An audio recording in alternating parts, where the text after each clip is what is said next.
Hey everybody, welcome to Practicing Catholic. On this episode, we are talking about the most wonderful time of the year, Advent. Yeah, so we'll get our Christmas tree like December 20th or so. That is. Yep, really late. Advent parties only. Well, at least You got to in the boycott the Christmas Heffelfinger party. Are you household. crazy? No, I mean, I would go to a Christmas party. Just don't sing. I just cover my ears when. But just let them know you're in the wrong. Yeah. This should be an Advent party. You're gonna win lots of friends.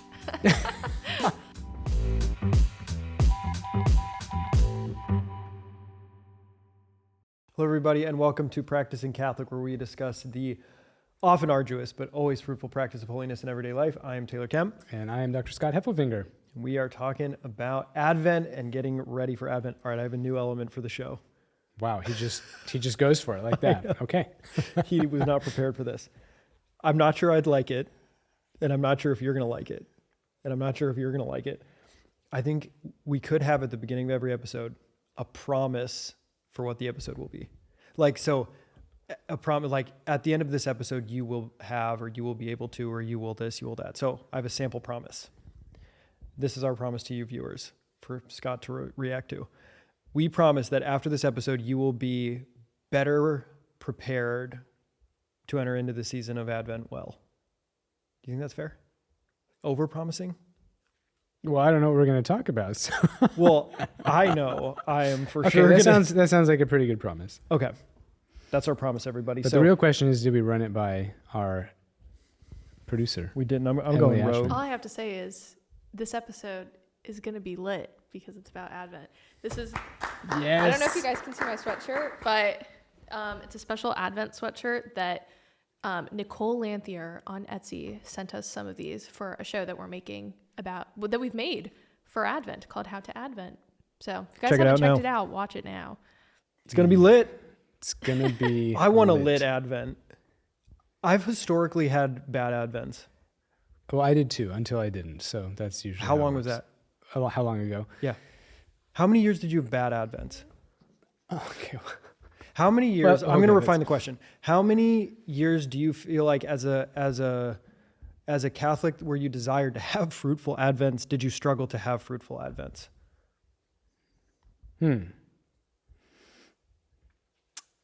That does make it more complicated to answer. I'm not sure. I'll put it this way. I think I'm 8 for 8. You're 8 for 8? I think. Okay. I mean, not every Advent is a perfect Advent, but here's what changed it for me. I have great childhood memories of the time of Advent. My mom did an amazing job kind of filling the house with decorations and warmth and Christmas decorations, and it was beautiful. And when I was a child, there was all this great anticipation. When I was an adolescent, I think I was looking forward to vacation. Mm-hmm. But then as an adult, it just gets really, really busy. So in my young adulthood, that's when I went out to Austria. And what re-enchanted Advent for me was... The country of Austria. There you have it. And we just fulfilled our promise right there. Go to Austria. That's my personal challenge, is to go to Austria. Personal challenge. Pilgrimage. Love it. First pilgrimage. So they have a lot of really great traditions out there, but one of them is the Advent Market, sometimes called a Christ Child Market, Christkindlmarkt. And it's just this incredible, simple thing where they have gifts and food and hot cider and very amazing. And so that paired with a really rich liturgical life that I was living out there and some songs and traditions, that kind of re-enchanted Advent for me. And so when my wife and I came back to the United States, back for me, first time for her, we wanted to bring some of that with us because we thought that Advent tended to get overlooked and it just became kind of the mad rush, the mad consumeristic dash to Christmas. And we were kind of like, no, we need to reclaim this time. And so the first thing we did our first year back was we decided to have an Advent party, which is just kind of emblematic of our journey with Advent. And the Advent party, you've been to it, is just we bake a whole bunch of cookies. We invite a whole bunch of people over. We enjoy snacks and drinks, and then we sing Advent songs. No Christmas songs allowed. And it's just a way for us to enjoy fellowship and this great repertoire of properly Advent songs. and to share that with other people, because we had found that it wasn't so commonly known in the United States. And so we've done that pretty much every year. There was one year where we just couldn't find a weekend to do it, I think. But every other year we've done it. And anyway, and that's how kind of we've come to really appreciate and invest in Advent each year. I like it. All right, that's our new promise of the episode. We're reclaiming Advent. We're bringing it back. Reclaim the season. Totally. Reclaim the season. And my experience growing up, as we weren't in a home that was particularly religious, was all ordered to Christmas. It was all the songs, it was all the gifts, it was all the stuff. So it's good. All right, so as you were talking, we're kind of creating a distinction between Advent and Christmas. How would you talk through those? Yeah, so the season of Advent, it marks the beginning of the liturgical year. So the church has a liturgical calendar, a liturgical year. It doesn't align with our normal calendar year. It begins with the first Sunday of Advent and runs through the end of the year. So Advent being the first season is a preparation for Christmas, a preparation for Christ's coming, a remembrance of his coming at the first Christmas, preparation for his coming in the second coming. And we have 4 Sundays of Advent, which basically means, how does that shake out? Advent can be between 22 and 28 days long. It varies. And then after Advent, when you celebrate Christmas, you begin the Christmas season, which is the next period of time, the next season in the church's liturgical year. So there is a distinction there and a kind of sequence between the preparatory season, which is Advent, for preparation for Christmas. A little bit similar to how Lent is the preparatory season for the season of Easter. I feel like Lent, there is a lot of understanding and defined practices. Not so for Advent. Would you agree with that? Not only do I agree with that, but Emily knows that this is one reason why we made our series, How to Advent. So again, if you haven't checked out How to Advent, you should look at that. Because we realized this, last year we did How to Lent, and there are these 3 kind of pillars of Lent: prayer, fasting, almsgiving, wonderful guidance, right? Makes for a very rich Lenten season if you just kind of keep those things in mind. With Advent, it's really different. You don't have sort of like, oh, there are these traditional pillars. Instead, what we realized was there are some familiar and some perhaps not so familiar practices, cultural traditions, devotions. And so in the series, we wanted to highlight some of those to say, hey, there are actually some great guideposts or ways to enrich and reclaim the season. Don't let it just like pass us by in the rush of things, but lean into it. And the more you can lean into Advent, the richer and more fruitful the celebration of Christmas will be. How would you recommend people lean into it? Lean into it. Prepare for it. Well, may it be fruitful. How can we do this? So I would say a couple of things. One is Advent is a season of waiting. Waiting is never easy, right? And so this is the funny thing about the beginning of the church year. You know, you're kind of like leading up to the beginning. You're like, ready, here it comes, get set, wait. Wait. And you're kind of like, what do I do with this time? And so I think because it's a season of waiting, it can get kind of drawn out. And so I think like one of the most important things is to shape the time. And what I mean by that is to realize that there are these 4 Sundays, take those as kind of like waypoints or milestones along the way. You can have traditions of prayer around the Sundays, whether that's like your Sunday breakfast or brunch, or maybe it's dinner, whatever it is, light the candle and the Advent wreath. So the Sundays are there for that. Advent calendars kind of like count down the days, right? Every child has had the experience. Countdown makes everything easier. You know, you're like driving home, your kids are like impatient to get home, and you're like, hey, we're almost there. It's just 10, 9, and you draw that out for as long as you need to. I feel like that makes the time longer. Maybe for you, but not for them. Yeah, that's I think they're true. like, you know, they're really helped by it. So we are too, the Advent calendars. So I think finding ways to kind of shape the time is really, really helpful. And then there's some prayer practices that I would think of also. But can we go back to your saying you had 8 unsatisfying Advents? What do you think? Like what made them unsatisfying? Oh, Well, for one, the problem of like Advent isn't as well defined as Lent. And so I've always felt a little aimless, or most of the time I felt fairly aimless. So I remember. But not when you were at our Advent party. Then you didn't feel aimless. I felt aimed. Yes. At the Advent party, yes. Previously, when I was aimless. No, I just remember it always has snuck up on me. So let's just start there. Like I feel like it's always kind of snuck up on me. And then like, either days before or days after Advent has begun, or on good years, the week before, I do try to normally like talk to the Lord. What can I do? And I kind of feel like, I don't know. And then we all know how it goes when we make like a softball commitment to something. It's gone within like days, minutes, or hours, Right. So that's happened. I feel like I haven't really known how to structure to kind of have a fruitful Advent. And then for my wife and I, for different reasons that I don't need to totally go into, I wouldn't say we had a great working model of what it could look like what a good, and so we were very much, we kind of just had the consumerist American, like, buy presents, wait for Christmas, eat all the sweets the whole time. And so Which is not so bad if we're honest, but maybe incomplete. So I don't know, like, I don't feel like we had a good idea. And so we were trying to create it on our own, which was hard. And then it snuck up on us. It wasn't, as defined as Lent. And so I just always feel like I get to Christmas and I'm like, I needed to do more. I've just regularly had that experience. And I've always on the December 26th, woken up and be like, I'm going to do it better next year. It hasn't come through. So this year, it's going to be the year, folks. That's why we're having this episode. It is. No, I'm just thinking, I think sometimes when people ask my wife and I about our Advent traditions, it can seem like, we just had this grand plan at the beginning and we've like executed relentlessly on it year after year.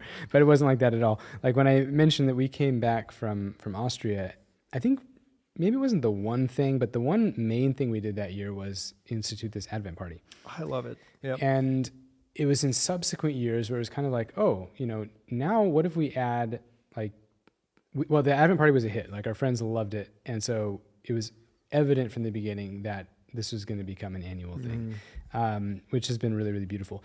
So because that was established, then we kind of added like maybe one other family devotion or practice the next year.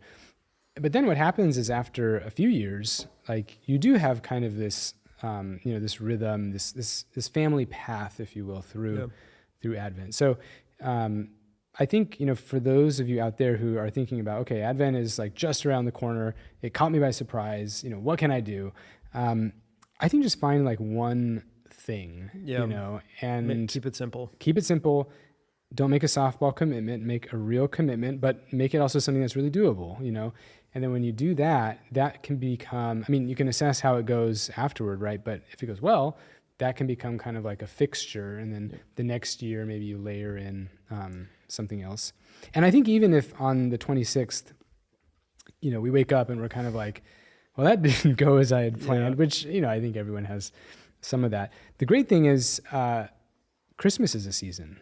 Christmas is more than one day. So if having that feeling on the 26th, I think can be great because you still got a lot of time in the Christmas season to invest in that season, and lots of new beginnings. For the feasting season, you're like, I can do this one, right? I got this. I got this. Yeah.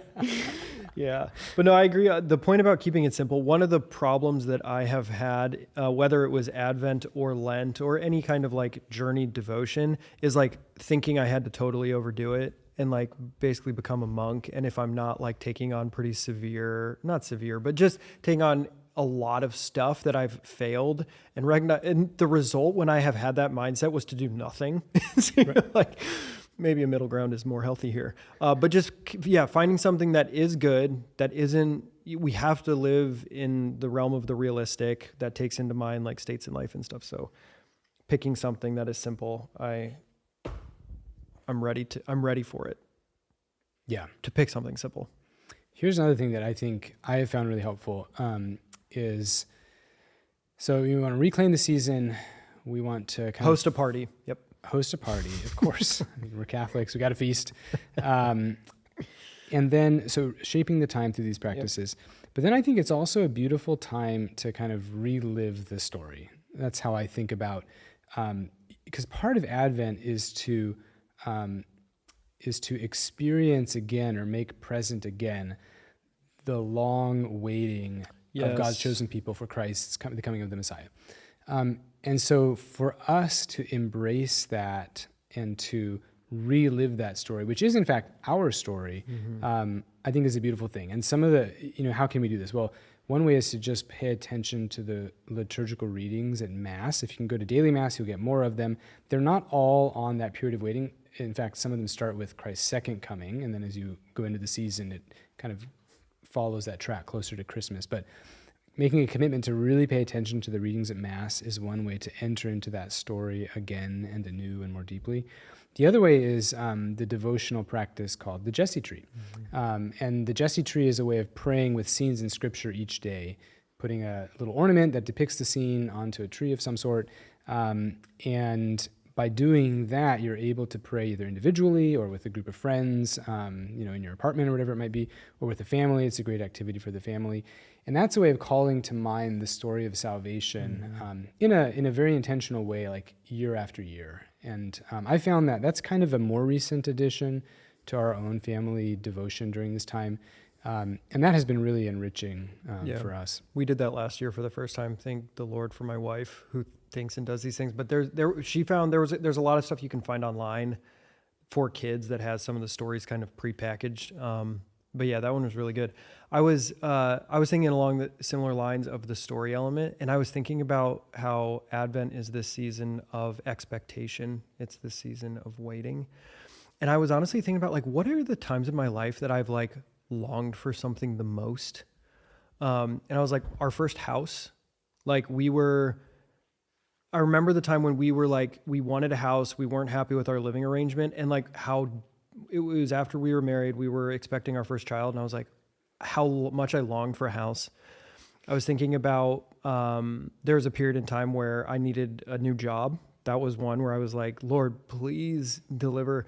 And anyways, I was just thinking about how, I'll just say in thinking through the story element, I think one of the challenges that I've had in Advent is Christ's coming is a given. Christmas happens. Christmas happened. And so sometimes it's been hard for me to enter into the longing because I know the end of the story. Christ came. But there's a real poverty in that because Christ, the season of Christmas, the season of Advent, and then Christmas is the season of renewal, of re-inviting and encountering Christ in the season. But I was one of the challenges for me is, but I know he comes. Christmas is going to happen. So I was trying to think through periods in my life where I've really longed for something with no guarantee of it kind of coming through. And how much more should I be longing for Christ to come in my heart? And trying to kind of draw from that. And I was thinking, maybe the exact quote from the Psalms, but as a deer runs for longing water, so my heart yearns for you. Longs for running waters, so my heart longs for you. Yeah, and I was just man, it's been fruitful for me in thinking about how to prepare for Advent, to kind of reconnect with lesser, but sometimes more acutely felt experiences of longing that I've had in my life, and be man, Lord, that's how I should long for you in Christmas. And then thinking through some of that. So I like that. No, that's a helpful way, I think, of kind of reinterpreting or representing to ourselves the kind of longing that we're wanting to have, but in some way, the cat's out of the bag, the spoiler alert. Christmas is happening. Because it's hard to enter into Israel's story because they didn't know the Messiah was coming when he came. So the advent of the Messiah for them was this answer that didn't have a timeline. It had a promise, but it didn't have a timeline. And then when it happened, you're oh. And I was man, there's been times in my life where God has come through in such big ways, but it was the not knowing when that the torture is in. You're oh. And so I was man, I want to have that going into this Advent, which was also necessarily tied to kind of an awareness of how badly I need Christ to come. Well, that's what, as you're talking about that, what was really convicting for me is we can't have the same kind of longing that God's chosen people had before the first Christmas, but we should have that kind of longing for Christ's second coming. Mm-hmm. I don't know if I always do. No, Like I get way too comfortable, in this life, and I just take it as givens. Like, Yeah. just like the year passes year over year. Like, this is a poverty. This isn't a good thing. Yeah, no, I know. Yeah. So yeah, but I want to change that. Yeah. Well, you can change it all when we get to our personal challenge at the end. So. Oh, I'm ready. Yeah. Yes, but it is so important to reflect on the story, enter into that, and there's multiple ways that we can kind of do it, but the Jesse tree is a great one. What else have you guys done? Do you take on as an individual? So there's the family practices. Do you as an individual take on like how we have in Lent, prayer, fasting, almsgiving? Do you break any of that up into how you prepare for Advent? I usually have some small fasting dimension in Advent. And so in that way, it's not like Lent exactly, but it does carry some of that.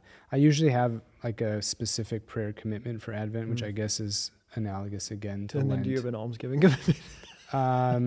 Well, I think I usually do. There's, often,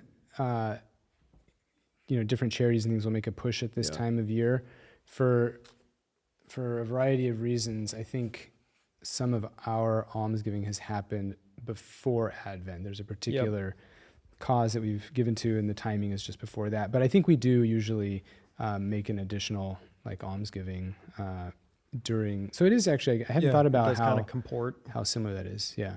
Yep. But one of the other things that I think is helpful is trying to put ourselves in. To stay close to Mary and Joseph. Like the first Advent would have been, unthinkably remarkable for them, and to think what it would mean to be Mary, pregnant, expecting. And there are lots of beautiful parts of that mystery that one can meditate on. And I think if we just set aside a little time each day to kind of journey with Mary, that can be really beautiful. And then St. Joseph gives us a different perspective too. For St. Joseph, I think in many ways you see how much of Advent is an adventure, right? Yes. And there's that similarity in the words. And some of the things that St. Joseph did, it's easy sometimes to forget. We often think of St. Luke's gospel at the beginning of it for this time because of the Annunciation and the Visitation, all these things. And Mary is definitely the protagonist in that depiction, and she's doing things, right? But in St. Matthew's gospel, Joseph is the one who's much more active, and there are certain interventions by angels. So there's a way that Joseph and Mary, if we stay close to them, there are really different but very fruitful kind of meditations to incorporate them into our daily prayer during Advent. If someone's listening and they're like, oh, that would be great, I'd love to spend my Advent spending some of my time or drawing closer to Mary and Joseph, would you have any recommendations of how they could do that? Yeah, I mean, Scripture is where I would go to. The question is how. And I think there have been a couple of Advents where I have just taken very small bits of either the beginning of St. Matthew's Gospel or the beginning of St. Luke's Gospel and just prayerfully meditate on little bits and then maybe just repeat it throughout the season. But I think if we really take our time to reflect on those passages, even though they're not super lengthy, it's really, really beautiful how many mysteries and truths are contained in them. Yeah, I agree. The other, if someone, those out there that are looking for extra credit, there's a great little book by Pope Benedict on the infancy narratives. Yeah. That's really helpful to kind of open up some of that text for how these really compressed can hold all kinds of meaning. But I loved that book. Yeah, I'm trying to think if I've read parts of that one at least. It's a trilogy that he wrote, and the other two I've read more or all of, but that one I think. Yeah, in the earlier, it's short. I mean, I think it's maybe 70 pages. That was the last one, that he wrote. It was short. Yeah, quicker turnaround. Alrighty. Okay, I have a couple other thoughts. It's good because you were thinking a little bit more practically about what Advent traditions can be. I was thinking about how do I like get in the right mindset for Advent, because that's just where I'm at. I was thinking that it's a great season of gratitude, because we've heard it's a great season of joy. We know that. It's a penitential season. It's a season of expectation. But I was like, I was saying it's a great season of gratitude. None of like that is not, I don't think, said by the church anywhere. It's not wrong, because every season is a season of gratitude in the Christian life. But anyways, I was thinking a lot about how I was trying to think, I was again thinking about these times in my life when I've had, I'm going to like great deliverance from the Lord, whether it was like children being born, my wife and I getting pregnant, getting a job, getting a house, like these seasons of longing that were fulfilled. Mm-hmm. And then how there's been such deep gratitude that has come when God has come through. And I was just like, this is like the ultimate, Christ came, like God saved us. And how it's this great season of reflecting on on the story, but God's like deliverance in our own life to kind of foster up like his solicitude and love for us. And all of which is because Christ came, and then his grace is made available to us. So I was thinking about it being a season of gratitude. I like it's just that. a thought. There's nowhere to go with that. There's since you mentioned Pope Benedict XVI's infancy narratives, the first one in that series is Jesus of Nazareth. And I think it's in the like preface to the book or something. He put something that we all know into words in a way that I thought was super striking and kind of gets at this point of gratitude, where he basically says, what did Jesus bring into the world? And he says something like, quite simply, God. And we can forget that like earth-shattering truth that God entered into our world. And not just to sort of like make a beeline for the cross, right? That narrative is the cross is true and is important and central, but he entered into the world to spend time with us, to befriend us, to befriend the apostles, to be a model for us, to show us how to pray. There are all of these beautiful ways that you could just say God wanted to spend time with us. And that's incredible. Like that is an incredible cause for gratitude. That's staggering. Like when you really think about it, it's unbelievable. And the conditions that he came into, like he became a baby, like a helpless child, completely dependent on Mary and Joseph in poverty. Like it's really staggering to enter deeply into how like God became man. We know that. He became a baby, like a helpless baby to two parents with very little money by all accounts. Like it's incredible to think about. The manger scene or the nativity scene, like that's the great lens, I think, to look through that. It's not this sort of like cutesy, pious, cozy thing. It's that reality of humility. That's another thing we talk about in How to Advent in more detail. So again, check it out. No, tell us about, I do want to, so we did make a new series called How to Advent. What will people find? How should they use the series, watch the series, engage with the series? Yeah, it's really how to prepare for Advent. So we're pretty close to Advent now, but never too late to take a look. And kind of going back to what we were saying earlier, just there's a little bit less kind of formalized guidance and a little more, let's call it, cultural, devotional guidance. In other words, a whole set of activities and artifacts and things and prayers that one could make use of, but it's kind of like, oh, well, what do these mean? How can I use them? So we picked 4 key artifacts or practices to kind of lay out a pathway that people could follow through the season of Advent. And we invite people to kind of prepare before Advent gets here, so that once Advent arrives, like you hit the ground running. Yep. So the 4 things we talked about were the Advent calendar, the Advent wreath, the Jesse tree, and the nativity scene or the manger scene. And with those kind of practices in hand, not that you have to do all of them, but they all just provide opportunities for prayer, for reflection. And one of the things I like most about Advent, and my family does too, is lots of opportunities to just spend time together, whether that's making decorations or sitting, around the Jesse tree or baking cookies or like whatever it is. It can be such a wholesome time for families to do wholesome activities together. And for those of you who might not have families, you can get together with friends, right? Bake some Advent cookies or sing Advent songs or make something beautiful to mark the season. So just a lot of opportunity to come together in a time of year when things are meant to be cozy, anticipatory, and just wonderful. Yep. I love it. So that's How to Advent, everybody. We made it to help people prepare. Check it out.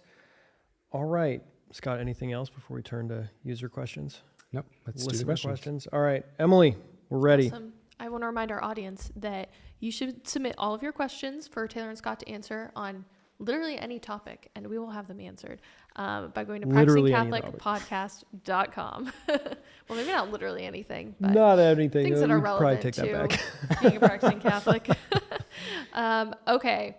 I want to ask, during Advent, if we're supposed to be focusing and celebrating the season of Advent and not Christmas, is it okay to, 1, listen to Christmas music, 2, decorate for Christmas, and 3, go to Christmas parties?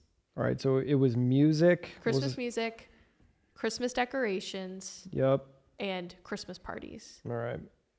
Scott, you got to take You're this either one. in or you're out. Ooh. No, I'm just Whoa. kidding. No. Hot It's a takes. hardliner.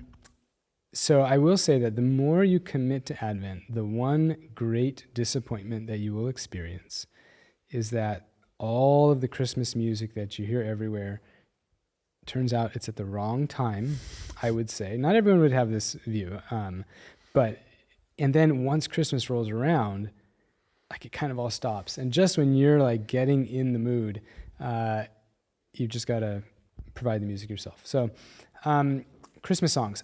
What my family does is if there are Christmas songs that are about Christ and his coming, we will not, to the extent that we can, right? We will not put those songs on or listen to those. You run out of the department store. If Yeah, it's we cover, we like this, and then we just sprint for the exit. No, but we will put on some of like the secular Christmas songs. So like It's the Most Wonderful Time of the Year, for example. Because those are just kind of fun. So with songs, that's what I would say. We do try to be pretty strict about not having like properly Christmas hymns and things like that, I would say. What about movies? I mean, some of them don't really have anything to do with like the Christmas mystery. So like Miracle on 34th Street or whatever, I would probably be fine with throwing that in. What about The Grinch?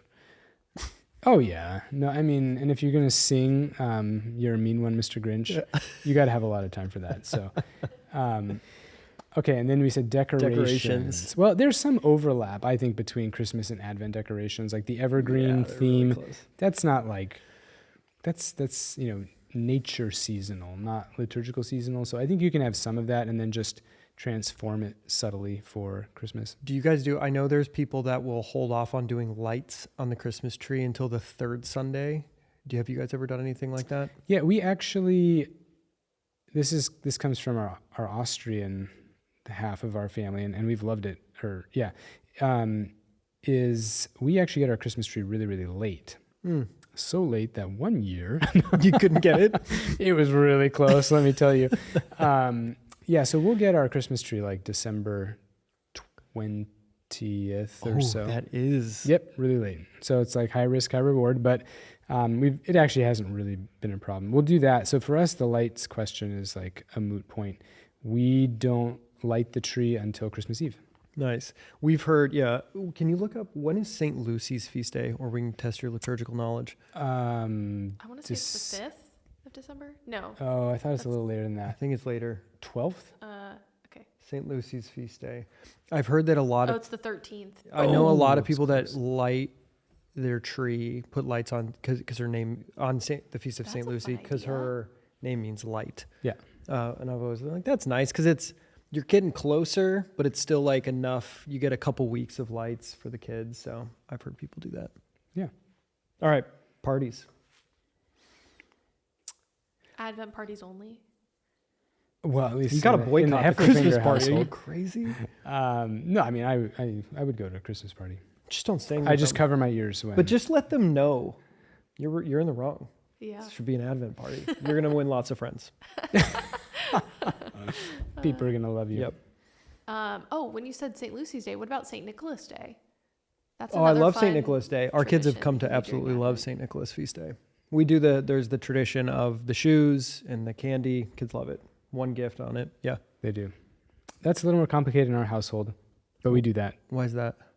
That's a whole nother episode. Oh my goodness. Santa, yes or no? Yeah, Ooh. that's what it That's really This maybe is a another hot episode. Yeah. button issue. Okay, next question.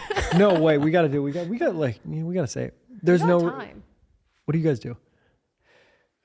Okay, well, so we have differences. So we in the United States, we often have Santa Claus. In Austria, they have the Christ child who brings the gifts. Oh, no is the way. It's a lore. much better tradition. That's Yeah. amazing. Well, it turns out it's not. Oh, okay, I'll take it yeah, it's back. something that Martin Luther brought in. Yeah, isn't this interesting? Oh, I guess Saint to- Nick. yeah, exactly. So that if instead of kind of the mediation of the saints, it was like, let's foreground Christ. And although Austria is a very predominantly Catholic country, this is their tradition. So What do you guys do? we do St. Nick's feast day on December 6th. And then for Christmas, we actually don't really have like a narrative for the bringing of the gifts. Our children are well aware of like the Santa Claus, lore. And we don't actually try to disillusion that, but we talk about how we ask St. Nick's intercession when we're buying gifts, and we say that we cooperate with St. Nick I in love that. providing gifts. And they ask, well, how does it really work? And we're like, it's a mystery, just as Christmas is a mystery. I go to Amazon.com and I get you. And I say a prayer to St. Nick, and it is a cooperative effort. So that's kind of how we have done it over the years. We're the same. We don't do Santa Claus either. I mean, some people are really like, they feel like they need to just disabuse children of that notion. We're not really like that. It's not, we're just kind of like, It's a little more mysterious, though. I like it. yeah, we try to hold up the mystery aspect, because it really is like even the thing is, if you're like, Christmas is a mystery. And we at the beginning, we talk a lot about this in the early years of our marriage. And at the beginning we were kind of like, whatever we do, we want it not to like disenchant or remove the mystery from Christmas. It's true. Yep. We want it to like insert, and to take a favorite word of Dr. Seahorn, reinscribe the mystery in the realities of Christmas. So that's kind of the approach that we've taken, to be a little bit vague, but through that, hopefully to heighten the mystery of what's happening at Christmas. I like it. We did the same. It's St. Nicholas through and through. I think they know that we bring the gifts on Christmas, but they know about Santa Claus, and we just tell them it's St. Nicholas. It's the end of it. Nice. Okay, next question. What is the deal with weird secular advent calendars? Have you guys seen these? I don't think I even know what these are. There are advent calendars for pretty much everything. Yeah, you name it, there's an advent calendar with it. Yeah. Can't You just answer, Google not on, or not Google, but search on Amazon, like advent calendars. We found a fishing advent calendar, rubber duck advent calendar. There's Lego like makeup advent beauty calendar. products All right, well, advent calendars. Beauty products, I've got bourbon. I didn't even know about these, but I have an opinion on the matter, which is Let's hear that it. the human heart longs for many things, fundamentally for God, second for seasons, and third for the mystery and meaning contained behind the traditional practices of Christianity. And now you're just mashing Amen. You're just mashing it all up. Preach it. That's so right. Yeah, and so you've got a Lego advent calendar, because you don't. I mean, it's an interesting question for people that are non-religious. People love Christmas, and of course it's they like getting gifts, but that's not the full meaning. It's because we long for these like meaningful seasons that we don't even always know. I don't think people know why they're so attached to them, but. And I think I think of it as like this great reminder of what an incredible and valuable gift we have in the faith. If the secular world can kind of like look and they're like, we need to tap into that and sort of like imitate that. Like you know you've got gold, and Yep. we just need to appreciate the gold that we have in Advent and in Advent calendars and Yep. all the things. Do you have any other tips for avoiding the commercialization of Christmas during Advent? Ooh, I have some. My wife has been trying to take this up. We try to complete all of our gift purchases before the start of Advent.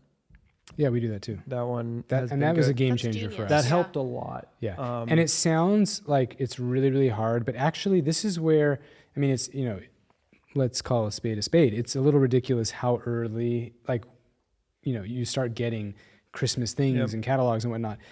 But you can kind of play that to your advantage as a Catholic, where once those start arriving, we have our kids make like lists and draw pictures of things Yep. they're wishing for. We can kind of like go through and figure that all out.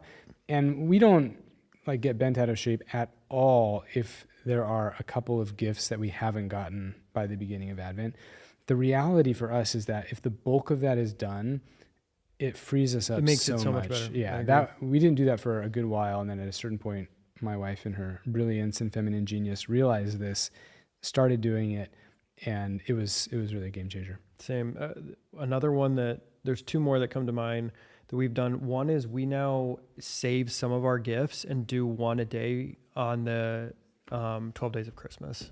Yep, we do So we something like that too. Space them out, which makes it so much more fun because it's a Yeah. much longer Yeah. season, and you don't get the like present just chaos as We much need a on word the for day. that. Yeah, Yeah. with kids and like the It's present just overload. total overload, and they don't actually enjoy it. And so we'll just do a couple on Christmas. That is more than enough for entertainment. They're all excited, and then we do one throughout the 12 days of Christmas. Yeah, we do that too. That has also been really fun. I mean, it is hard in the moment when they're like, "Can we Yep. open one more?" And we're like, "You're gonna love this when you have the chance to open it Yep. tomorrow."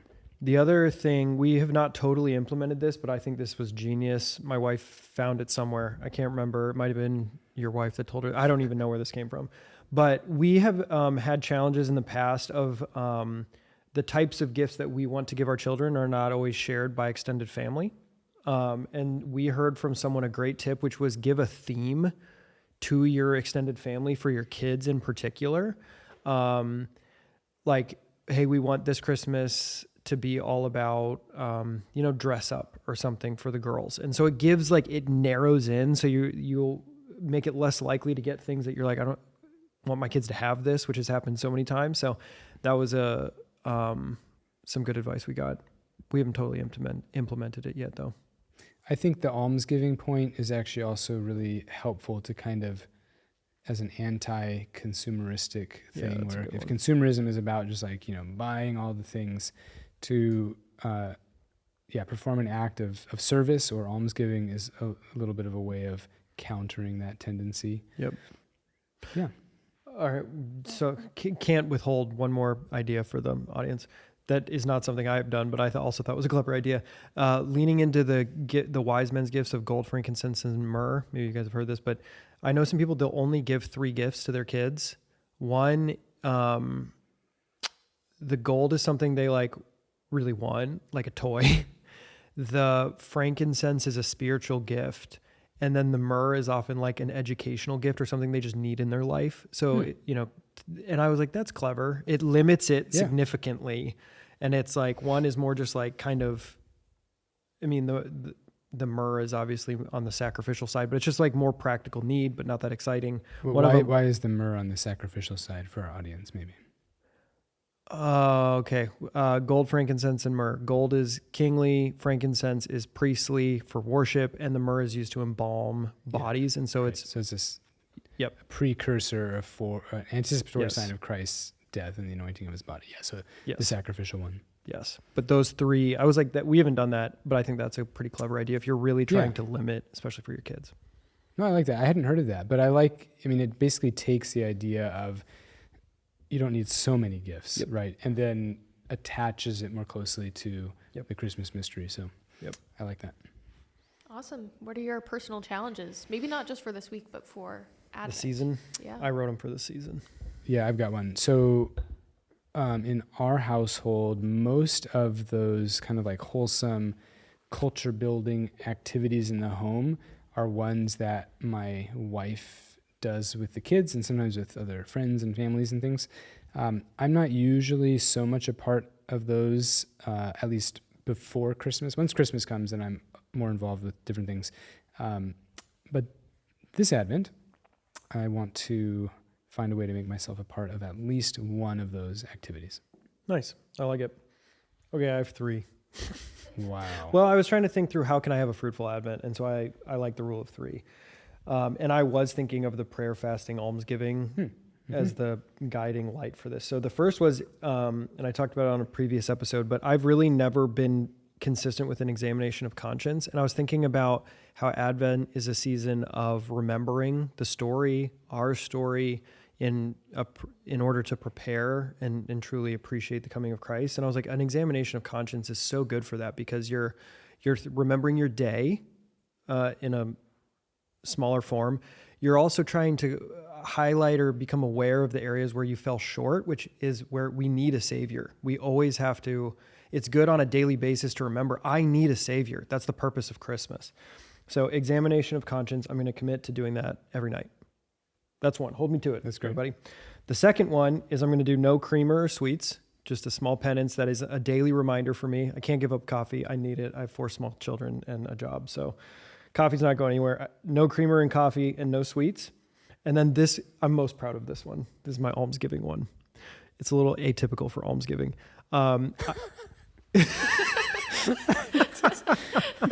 Forewarned. Okay, let's hear it. I am going to write a really brief note. I'm going to do this beforehand, but write a brief note to my wife of gratitude that I have for her and give one to her a day in Advent. Because I need to express more gratitude, but I'm so grateful to her. She makes our home what it is. It's been a crazy year because we've moved. So that's my almsgiving, which is why I'm saying it's a little atypical for almsgiving. I like the creativity there. Thank you. So I'm going to buy a thing of note card. Well, I already have it. A thing of note cards. I'm going to write them throughout the season of just simple things, but one thing that I'm grateful to her, for her, things that she does for our family, and give one to her a day. I might have to steal that. It's a good one, isn't it? I was good. really proud of that one. It's good. That's pretty good. That's it. Let's let him end the episode with that smile. That's Yes, My very challenge proud. is to get an invite to the Heffelfinger Advent party. I was actually going to, you guys are definitely doing it, aren't you? we are. Yeah. Nice. Fantastic. Are you going to invite the audience? Hey everybody. We can live stream it. Live stream it. That'd be fun. It's a rollicking good time. All right. Anything else? This is great. This is great. Well, Can't wait for the season to start. I can't either. Everybody, we hope it is a fruitful Advent. Check out How to Advent if you are trying to prepare. And truly, it is a beautiful season that we're super excited about. We're excited for you. So thank you so much for joining us on Practicing Catholic. We'll see you next time.